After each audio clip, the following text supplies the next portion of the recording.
Happy Friday, everybody. I'm happy to see some smiling faces that I recognize. For those of you that are in a spot where you can turn on your camera, I would love to see you. And clearly only if you're somewhere where that is safe and you're able to be on camera and take some notes. So we are going to jump in and get started. So first of all, I want to thank you all for coming today. Carlos and I were just chatting ahead of the call, and I was like, gosh, we've got a lot of people in the waiting room, for a Friday afternoon in one of the busiest seasons that we're in. So I'm very, very grateful for each of you for signing up and for spending your Friday afternoon with me. We're going to jump in and we're going to talk today about battling buyer reluctance, which is a huge topic right now. And we've got the holidays that are upon us. We've got a very quickly changing market. And so today we're going to dive in, and I would love for this to be interactive. So if anybody has a question at any point, please put it in the chat. Just so you know, this is being recorded, so you will get a copy of the recording emailed out to you. It will also be uploaded to our YouTube channel. So for those of you that don't know me, my name is Jen Davis. I am a MAPS coach. I'm also the vice president of MAPS coaching. I took over the role from the famous Monica Reynolds in June when she decided to take a step back to spend more time with her family. So I became vice president of MAPS. Ahead of that, though, I ran and continue to run a real estate team in Springfield, Missouri. So we were chatting ahead of the call. It is -20 here today. So I would love to know where you all are located. Put it in the chat. Let me know what your current temperature is. And that way we can kind of start to see where all of our friends are. While I was running Homes Group in Springfield, for the first 6 years that I was on the team, I was our buyer's agent.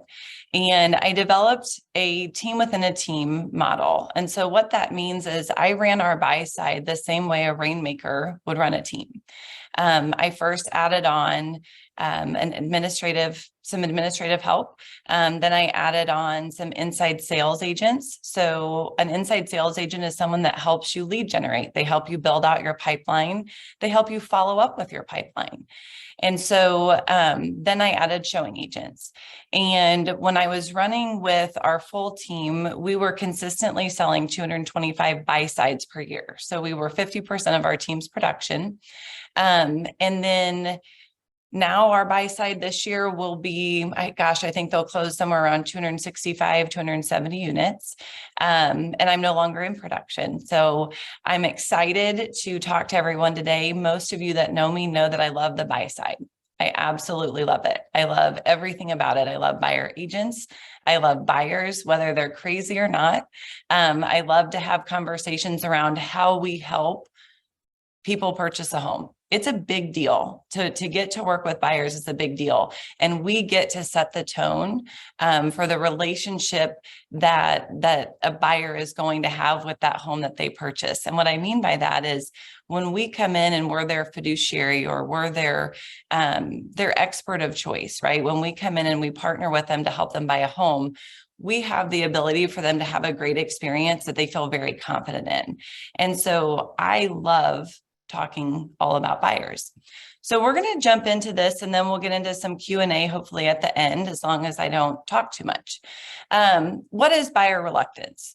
So when I was looking at the topic of having the ability to connect with all of you today, I wanted to look at it and say, okay, reluctance, if you look up the definition, it's an unwillingness or a disinclination to do something.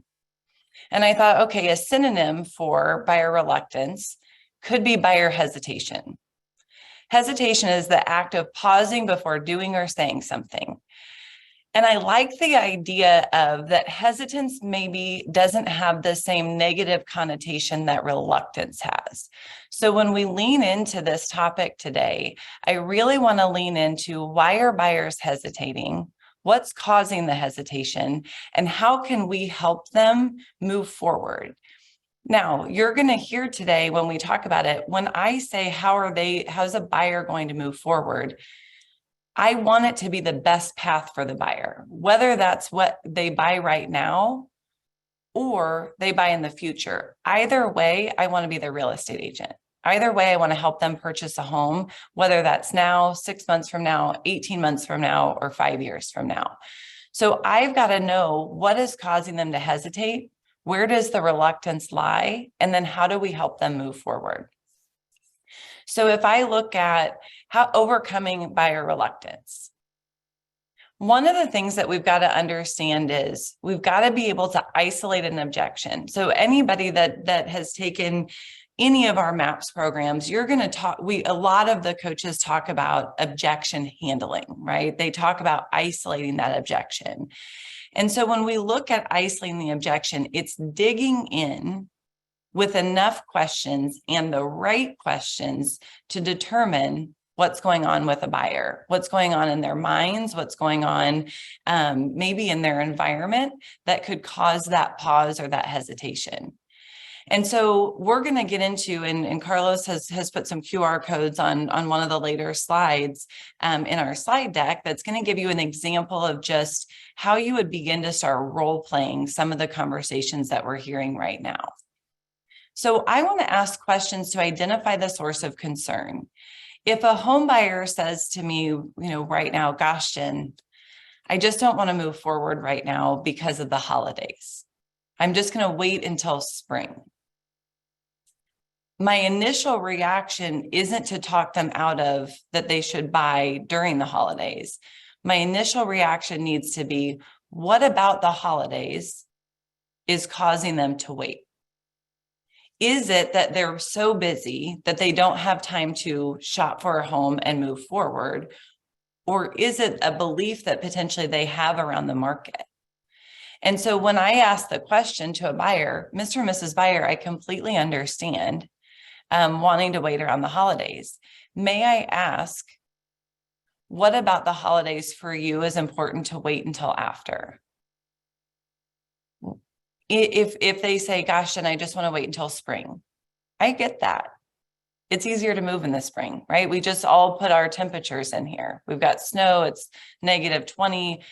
Spring might be an easier, warmer time to move. Yet what I want to know is it weather related? Is it time of year related? What about the spring are they waiting for? And I'm going to go a couple of different directions with once I isolate the objection. If the objection is truly, I am so busy during the holidays that I can't make a decision until we get through it. Okay. When do you think that you're going to be in a space to have this conversation?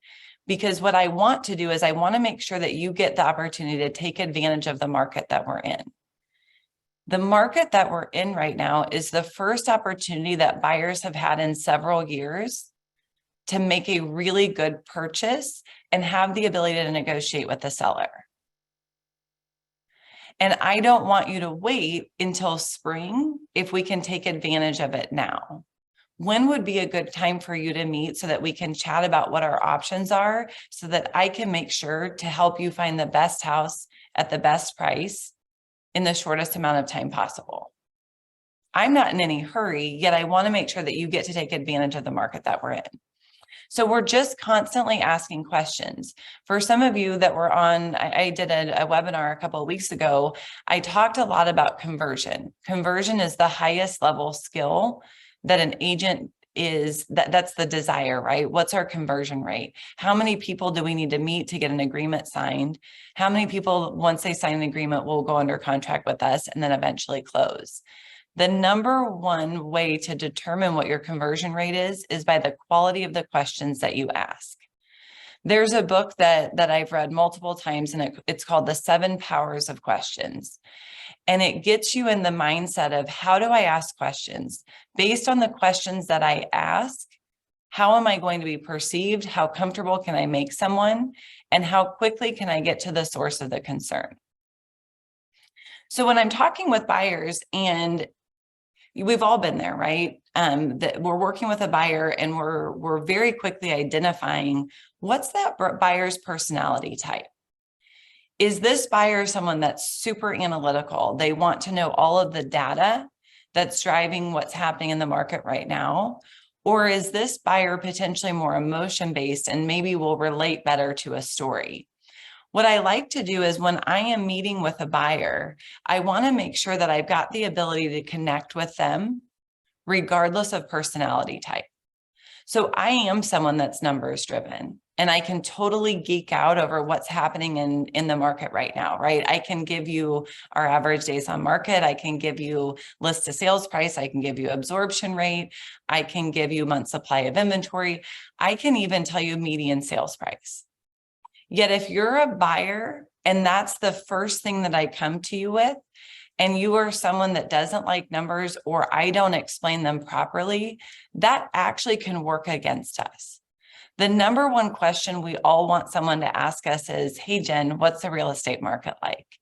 And you know what typically happens is that we get so excited to answer that question that we actually just verbally vomit all over them all of the statistics that we know. Instead of saying, Mr. and Mrs. Buyer, the market is great right now. And I can give you some more detail based on what your interest is. Are you looking to purchase a home? Are you looking to maybe invest in real estate? Or have you thought about selling? Depending upon what your interest is, I can give you some really specific data. Or if you're just curious, I can give you an overview. But what I want to know is I want to know what data they're after and how do I provide that. Yet I also have to be prepared with a story of a buyer. It makes it emotional. It connects a present buyer to you emotionally.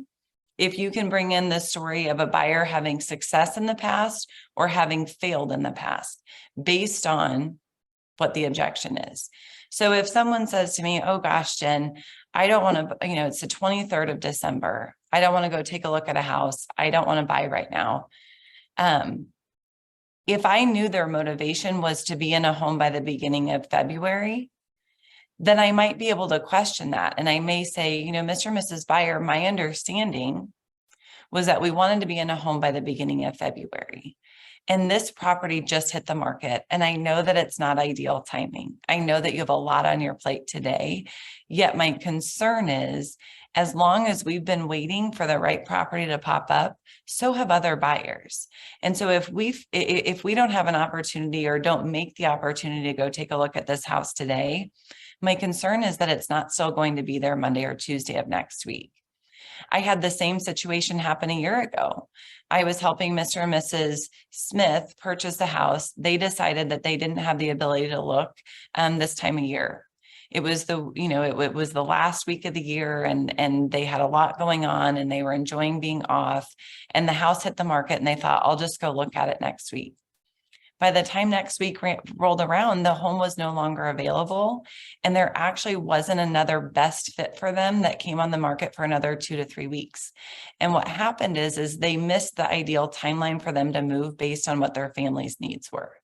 So what I'm doing is I'm telling them, right, I'm trying to create urgency so that they'll still go look now by indicating what happened, right, a pain point for another family that chose not to move forward. What we're looking at is we just want to educate people. If we know that their best move is to move forward right now, I'm not trying to sell them on anything. I want them to be able to make a decision for themselves that they feel really confident in. One of the things I was in Austin, I think it was a week or so ago, and I sat in a class that Gary was teaching about leadership. And he said the role of a leader is to get people to think and make good decisions. When we're in a relationship with a buyer or a seller, some of you that are on this call also work on the listing side. We're not talking at people. We're not telling them what to do. We're not saying, here's what you need to do and here's why. We're learning to ask great questions to get them to think through to the answer that we want them to have, if it's truly what we know is best for them. So here are a couple of objection handlers that are things that we're hearing a lot right now. So I tried to go through, on one of the earlier slides, a holiday objection handler. If you pull out your phone and scan the QR codes, there's one that's about interest rates being too high. And there's another one that's waiting for someone that says, gosh, I'm just going to wait for the prices to come back down. And so what we want to do is we want to provide these for you so that you have the ability to start internalizing some of these conversations, role play them with people on your team so that you get really confident in being able to handle these. One of the things that someone will say right now is, gosh, Jen, I don't want to buy, the interest rates are too high. And I will say, gosh, the interest rates are high, right? I'm going to validate what they've said. They're not too high. Notice the language pattern. I'm not mimicking that they said they're too high. Yet I am going to mimic and say, Mr. and Mrs. Buyer, you're right. They are higher than they were 6 months ago. Tell me at what interest rate you would feel comfortable buying. How will we know what the best interest rate is for you? Right? We're just asking questions. We're going to ask, Mr. and Mrs. Buyer, is the interest rate the most important thing for you? Or is the monthly payment the most important thing for you? If we look at the cost of buying a house, the cost of buying a house isn't the monthly payment. The cost is how, right, the total amount we're going to pay out over the life of the loan. If someone wants a lower interest rate, the easiest way to do that is for them to have a shorter life of the loan. Right? If you go from a 30-year note to 15, what's going to happen is the cost of the property is significantly less. It's significantly less if they're able to pay the home off over 15 years, because we're not paying interest for those next 15. We've got to be very comfortable understanding what it is about an interest rate being too high. So if most buyers aren't going to look at the life of the loan though, right? They're going to say, I'm worried about the monthly payment. Okay, Mr. and Mrs. Buyer, if we can find you a home that fits your lifestyle needs and your monthly budget, are you a buyer in this market? That's all we want to know. I want to know, is it really the interest rate or is there something else going on? And until I get really comfortable asking those questions, I'm not going to be able to help the buyer move forward to make the best decision possible. There's a mortgage hack, slide deck that Gary's been working with. And for those of you that are going to family reunion, I know that we're going to be going through it there. Yet he goes through the amount of savings that you have if you make one extra payment a year, or if you make 2 payments in a month, right? You save years and years and years off of the life of your loan. It's a way to teach people why the interest rate isn't as important as they think that it is, as long as we're making good, sound decisions that fits within their monthly budget. The other objection, I'm waiting for prices to bottom out. Mr. and Mrs. Buyer, how are you going to know when that happens? What does that mean when prices bottom out? What I like to do is I want people to live in the present. So we're going to say something like, Mr. and Mrs. Buyer, here's what I know. I know the market right now. And I know how to give you an advice in the market that we're in right now. My concern is if we wait for the bottom to drop out, I don't know what else happens at that time. So a year ago I had, right, here's the story part of it. A year ago I had buyers wait. They had to wait because they couldn't compete with cash buyers. They had to wait because they were unable to pay an appraisal gap. What I know now is we've got buyers that couldn't buy a year ago that are able to buy right now, and yet they're still wanting to wait because now the interest rates are up. Yet what we know is going to happen is if those interest rates come back down, the same thing that happened 6 months ago is going to happen again, which is we're going to have a shortage of inventory. We're going to be competing on things. If you go back to that interest rate objection, we can refinance. Those people that bought 6 months ago and their interest rate was better than potentially what we're going to get today, and they had to pay $50,000, $100,000, $150,000 over list price. They waived appraisals, they waived inspections. They're never going to get that cash back. However, if we go in and we purchase a home and we've got a certain interest rate and the interest rates go back down, guess what? We can refinance. We have the ability to do that. The last market we came out of, there's money that will never be able to be recouped based on when they purchased the house. So very much understanding the market that you're in and being able to communicate on these topics with your buyers is going to help with that hesitation or that reluctance. So if I look at, oh, I think I missed hang on. Nope. Carlos, I may have missed a slide or two. Let me go back. Here we go. Never mind, I found it. No worries. So if we look at setting expectations, when we look at setting expectations, we want to set great expectations with our clients because we want to help regulate the emotions. Put in the chat if you've ever had a buyer that's emotional. If you've ever had a buyer that's gotten frustrated, gotten mad at you, gotten excited with you, right? Any of the emotions. What I know is that when we have very clear conversations with our buyers at the very beginning and we set great expectations, the rest of the process goes much easier. So that strategy session, some people call it a buyer consultation, is going to be where your perfect offer starts. It's also going to be where your perfect showings start. It's also going to be where your perfect communication with your client starts. And what I mean by that is the quality of your strategy session and how much time you spend with your buyer at the beginning of the relationship is going to determine how quickly you're able to move them forward and find that great house. So what my MAPS coach actually always says to me, when hard conversations equals an easy life. Easy conversations equal a hard life. So what he means by that is if I'm going to have a hard conversation, hard doesn't have to be negative. That's not a negative connotation. Yet if I'm going to explain to a buyer correctly what's happening in the market, what to expect from it, how we're going to look at houses, how many houses we're going to look at, and how we're going to make an offer and how we're going to negotiate. If they're expecting that, when we get into the actual negotiations, the rest of it's easier. The more prepared they are at the beginning, the easier it becomes later. Yet, if a buyer calls and they say, hey, Jen, I want to go take a look at a house, and I ask them no questions, and I just run and show the house, I am consistently going to be a Pop-Tart. I'm consistently going to be popping out and showing them homes.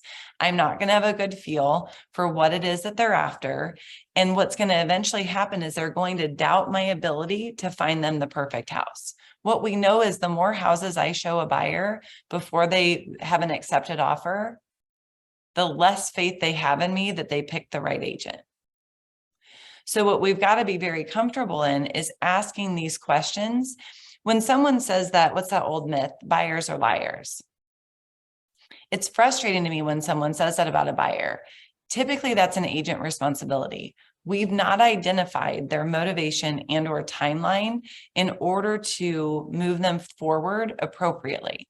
So when I look at that strategy session, part of it is my opportunity to dig in to what the buyer wants and when they want it, because then we're both going to know, the buyer and I are going to know when we found that right house and we're ready to move forward. One of the first things I do when I meet with a buyer is I ask the question, Mr. and Mrs. Buyer, what do you know about the market? And then I listen. Instead of making the assumption that they want me to give them market knowledge or that they don't know anything, or making the assumption that because they're a seasoned buyer, they do know the market. What happens is I can make some pretty significant missteps if I fail to ask that question. I'm going to do one of two things. When I ask the buyer, Mr. Buyer, what do you know about the market? One of two things is going to happen. If he answers and says, gosh, Jen, the market's terrible, right? There's no inventory. I can't find anything. I'm not going to be able to negotiate anything, blah, blah, blah, blah, blah. If he says something that's inaccurate, that's not the true test of the market that I'm in, I have the opportunity to educate him. If he comes to me and says, gosh, the market is a little bit odd right now, right? Some properties are still selling in multiple offers and some properties are sitting on the market for longer days. I'm going to validate what he says. So I'm going to ask an open-ended question and I'm going to say, Mr. and Mrs. Buyer, what do you know about the market? And I'm going to do one of two things. I'm going to educate them on what the market's actually doing, utilizing what we talked about earlier. We're going to use stories. We're going to use data. Or I'm going to validate what they have to say, and I'm going to reinforce what they already know about the market. One of the things that we're going to dig into in this strategy session are the 3 S's. It's specific, it's significance, and it's sacrifice. So one of our MAPS coaches typically will go through an example and they'll talk about somebody that we meet that wants to buy a house that's single level. They want to move from a 2-story home to a single level home. And a lot of buyers agents, nobody on this call, because you guys are all investing in your education today, a lot of buyers agents will be like, okay, gotcha. You want to be in a single level home, blah, blah, blah, blah, blah. And that's kind of where they end, right? They get the bedrooms, they get the bathrooms, they get that it's single level, they might get the location, yet they're not getting the significance or the specifics. So what the significance might be is that the gentleman in the family may have a bad back or a bad knee or something that's preventing him from going up the stairs to go to the master bedroom, which is then potentially putting strain on whatever his personal relationships are. That same bad back or bad knee may be preventing him from spending time with his loved ones. And the benefit of the single-story house is not just that he's got a bad knee and that he doesn't want to go up and down stairs, but there actually is a significance in his family life and the quality of life that he's living. So we've got to be able to ask those questions. Mr. and Mrs. Buyer, what about purchasing a home that's a single level is important to you? And we're going to go 3 deep. What about it is important? How will it impact your day-to-day life? In the event that we don't find this, what else might become a challenge? Whatever those questions are, we want to go 3 deep until we know we've gotten to it. What's the specific need? Then we want to know what's the significance. What's it going to improve? Use the person that says, gosh, I just want to be closer to family. Okay. If I understand that the being close to family means getting to participate in more things, right? Being present in lives, rebuilding a relationship, doing certain types of things, then when we find that house that matches the criteria and potentially the buyer hesitates over an interest rate or they hesitate over home inspection, something that we know is not a safety issue, then what we can talk about is what are they sacrificing if they don't move forward? What are they giving up if there's something that causes them to pause? All we're doing is we're leaning into those questions that we talked about earlier, and we want to make sure that we get to the heart of what the specifics are, what the significance is, and what the sacrifice is.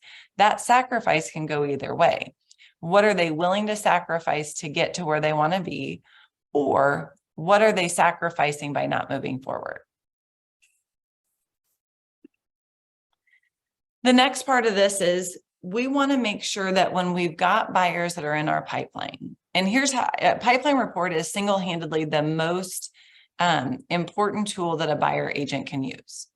And I know some people have A, B, and C buyers. Some people have, the hot nurture watch buyers, whatever your subsets are. That pipeline is going to keep you looking at what are our opportunities, right? Who do we have the ability to move forward? And so I always want to create urgency with our buyers. I want to look at every opportunity that I meet a buyer to have the ability to set the next appointment or sign a document with them. So what do I mean by that? When I'm sitting in a strategy session and I'm with a buyer, one of 2 things is going to happen at the end of that appointment. They're either going to sign a buyer agency agreement with me, or we're going to set the next appointment to do that. So what I'm looking at is every time we leave something that I'm saying to the buyer, Mr. and Mrs. Buyer, here's our next step. In the strategy session, Mr. and Mrs. Buyer, I would love to be the agent that gets to work with you. I would love to be the agent that gets to help you find that best house at the best price in the time frame that works best for your family. Our next step is going to be deciding to work together. Do you have any questions for me before we sign an exclusive buyer agency agreement? I'm going to get them to sign the document. And then I'm going to set our next appointment. Mr. and Mrs. Buyer, thank you so much for signing this. I believe we're going to find you a great house. I know that you said that Monday afternoons work really well for you. How about we do this? Let me find the top 2 or 3 homes that I think best fit what we talked about today. I'm going to send you those 2 or 3 homes this afternoon, because I want you to have the ability to give me some feedback on the off chance that I missed anything. Yet what I'd like to do is set a time to go look at those homes on Monday. Would 1 o'clock or 3 o'clock work better for you? I am setting the appointment to show them a home while I'm in the strategy session. 2 things happen based on that. They know that we're moving forward. They know we're going out to look at homes. Mr. and Mrs. Buyer, most of the buyers that I work with find a home the first day that we go take a look. I am setting the expectations that we're not looking to look, we're looking to buy. Now, let's say I show that house, I showed the buyer, I send the buyer the properties today. Monday, we go take a look at it. And one of 2 things is going to happen. They're either going to like the house and move forward to write an offer. So they're going to sign something, the contract, or I'm going to set the next appointment. And I'm going to say, you know, Mr. and Mrs. Buyer, let's say they don't like the house. Mr. and Mrs. Buyer, I'm so sorry. You know, I didn't realize how important the formal dining room was to you. My concern is if we go look at the next house, it also doesn't have a formal dining room. And now that we know that that's a non-negotiable, what I'd like to do is go back to the office and find some better possibilities for you. Would you be able to go back out tomorrow afternoon around 4:30 to take a look at what I find? I am not saying, Mr. and Mrs. Buyer, gosh, I'm sorry, these didn't work. Let me know if you see anything that pops up. I'll let you know when I see something and we'll go back out and take a look. I am setting the next appointment. If this is truly a right now buyer, you're a buyer, right? The buyer that's ready to go. There's no reason I wouldn't forward pace them. That's what we call it, right? I'm future pacing them. I'm putting them back on my calendar. So what happens though is I am showing the buyer that we're continuing to move forward. I'm also giving myself a sense of urgency. If I meet with a buyer today and I need to show them houses on Monday, how fast do I do that search? And how often am I looking to see if anything else pops up? Constantly. If I show them 2 houses on Monday that don't work and I set the next appointment for Tuesday, guess what happens? I'm finding them another house. That's the accountability piece for me to keep moving them forward. I have to have them on my calendar in order to know that I'm moving them forward. Now, there are some buyers that there unfortunately is not a house on the market for them right now. Does that mean that we're not searching for them? No. However, if we don't tell them what's going on, they don't think we're doing anything for them. They don't know all of the amazing things that you buyer's agents do behind the scenes. So I do what I like to call a non-update update. This is a friend of mine, Laura, told me about this a long time ago, and I thought it was brilliant. And it's basically, if Carlos was a buyer of mine, I would call Carlos and say, hey, Carlos, it's Jen. You know, I know that when we did your strategy session this morning, I was going to send you our top 2 to 3 choices. Quite honestly, there's nothing on the MLS that really fits exactly what I think it is that you're looking for. So what I wanted you to know is I'm actually going to run through and call some for sale by owners. I'm going to call some of our database that I know live in an area that you want to be in to see if any of them would consider selling. And as soon as I find anything to take a look at with you, I'm going to give you a call to set something up. I would love, though, if you're okay with it, to leave our appointment in place on Monday. Just know I'm not going to email you any MLS listings today. Because what happens is sometimes we go back to do that search and there's not a house. And when we don't have anything to send them, we feel a little bit bad, right? Or we don't know what to say, or we're not sure what to do. It's as simple as a non-update update. I don't have anything for you. yet here are all the things I'm doing in the background to help you out. The same goes for those buyers that have been in your pipeline for a while.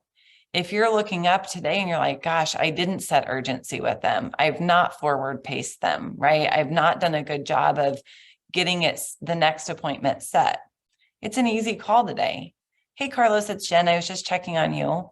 I wanted to let you know that we've seen a little bit of a slowdown in the inventory this week, yet I would expect for there to be great homes coming on the market next week.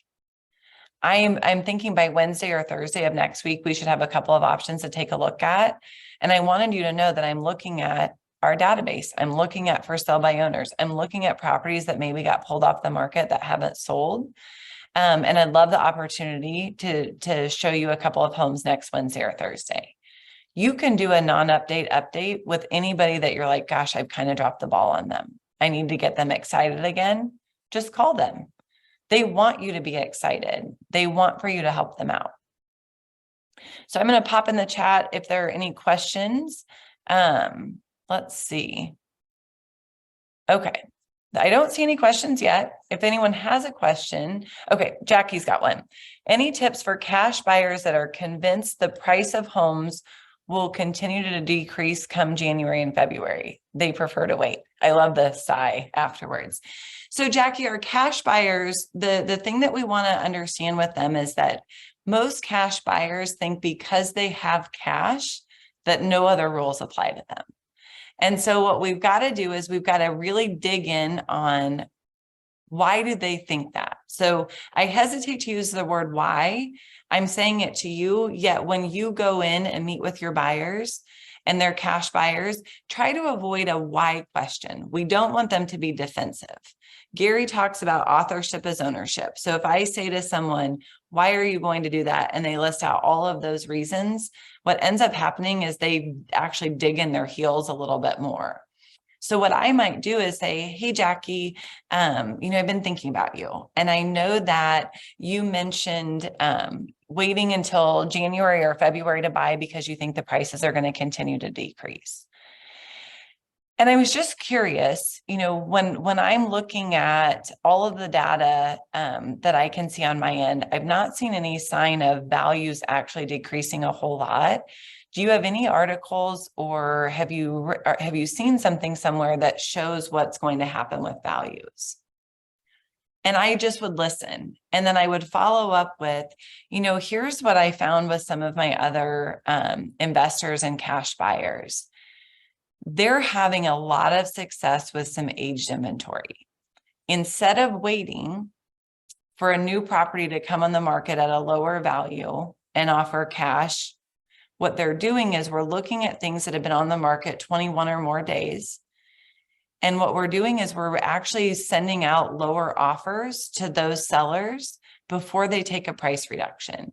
Because what we're finding is we're getting a really good deal with sellers right now that are willing to negotiate. And so my concern is by waiting until January or February, some of those great deals will actually be gone. Or once those sellers price reduce, they actually have less ability to negotiate. What we're finding is if we look at aged inventory, we give them a low offer, we're able to negotiate on price, we're able to negotiate on terms, and we're actually able to get some repairs done. So I would probably go that direction just to see, if that helped at all. And then Melinda, what would you say if the buyer hesitates to sign the agreement even after the showing? So typically speaking, I'm really not going to, I would prefer to not show a property until after a strategy session. And I'm going to get that agreement signed in the strategy session. The only difference in that is if it's something that our team has listed, because I represent the seller, I still need to show the house. So if a buyer hesitates to sign the agreement, what I would say is, hey, Melinda, I understand that you have some hesitation around signing this agreement. I often don't want to sign things that I don't fully understand. Is there a question that you still have that I haven't answered that maybe I need to? And I would just leave it there. I would want to know why aren't they wanting to move forward? And if the follow-up was, gosh, I just don't want to sign anything right now, I can appreciate that. How will you know when you feel comfortable signing? What other information could I provide? I'm not making anybody feel bad about it. I genuinely want to know if I know that I've demonstrated value in that strategy session. I've given data on what's going on in the market. I know that I can find them the best house at the best price. I've talked to them about how our team works. That would be my question is, what did I miss that they don't feel comfortable moving forward with me? So, oh, you're welcome, Linda. So then Jackie asked, my buyers are constantly looking at Zillow, and in North Dallas, there are price improvements of 50,000 plus. It's a challenging market right now, Jackie. And I think what we've got to be is adaptive. So one of the things that I address with our buyers when I'm talking to them is I say, you're going to be obsessed with purchasing a house. At least I hope you are right now. And part of that is you're going to be looking at Zillow, and you're going to be looking at realtor.com, and you're going to be looking at all these things. And just know that I've got access to more information than just that. And so when you start seeing price reductions and you start seeing all these things, and you're like, gosh, the market keeps changing, it keeps doing all these things. It does. And at some point it won't. And what we can do is make a decision based on today and not what we think is going to happen in the future.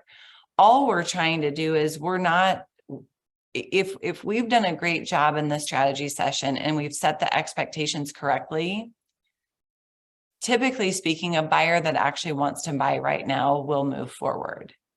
A buyer that comes up with a lot of excuses to not buy right now, potentially, it's not that they're not a buyer. It just might mean that they're not a buyer right now. Gary talks about the lead funnel, right? When a lead comes in, typically a lead will come in somewhere around 18 to 24 months before they actually buy. And so what I found is those buyers that pretty consistently have a lot of objections and they have a lot of reasons for not buying, it may not be something that I can objection handle around if they're not actually in the space where they actually want to buy right now. So I might go back to those buyers and say, Mr. or Mrs. Buyer, I just want to dig in and make sure that I'm not disappointing you on when we find that home. I know that you have a lot of concerns over what's going on in the market and what's happening and what's coming up. Can we revisit by when you need to be in that house? If you go back through those 3 S's that we talked about earlier, and you've gone 3 deep on each of those, you're going to be really confident in which buyers want to buy right now. And if I ask the question to a buyer and I say, hey, Carlos, in the event that we don't find a home for you by the beginning of February, what's our backup plan? If Carlos says, Jen, I don't have a backup plan. I got nowhere to go. I'm going to be homeless. I've got to buy a house. Carlos is my right now buyer. If Carlos is like, gosh, Jen, I can stay with friends. I've got a lot of people that live in Austin that are totally willing to let me hang out on their couch and do all these things. And Carlos has a really detailed plan B of where he's going to go. What I found is most of the time, that plan B is actually their plan A. And so what I would suggest is when you've got buyers that are really, really challenging and they're throwing a lot of objections at you, dig into their timeline and motivation. Do they have a plan B? Is their plan B really their plan A? There was another question in the chat that said, will I show a home that if somebody's not signed an agency agreement with me? The only time that I will is if I know that if it's our listing, because we do represent the seller. Now, I would follow all safety protocols. So I wouldn't go by myself. I would make sure that I had that person's, some sort of identification. I would be very hesitant to do that. And so I'm always hesitant to answer that question because I never want somebody to be in an unsafe situation. It's just not worth it. So I don't want you to feel like, gosh, I can't go show, I've got a listing at 123 Main Street and a buyer called from the sign, they're sitting out front and I want to go show it. That's great. You represent the seller and bring somebody with you and be safe. Okay. So Laura asked if there's a recording. Yes, and so did a couple other people. There is a recording. It will go out in the next couple of days to everyone that registered. My email address is jendaviskw@gmail.com. That's my personal email address. So if you guys have additional questions, please let me know. We do have another free webinar coming up, I think in the next couple of weeks. So you guys are welcome to jump on there. I can take some of the questions that you have from this and use it in that content for that. So from the bottom of my heart, thank you all so much for spending time with me today. I hope you have a healthy and happy holiday season. Very, very much appreciate each one of you. So go do great things, sell some houses, and enjoy your families. I'll talk to you soon. Happy holidays.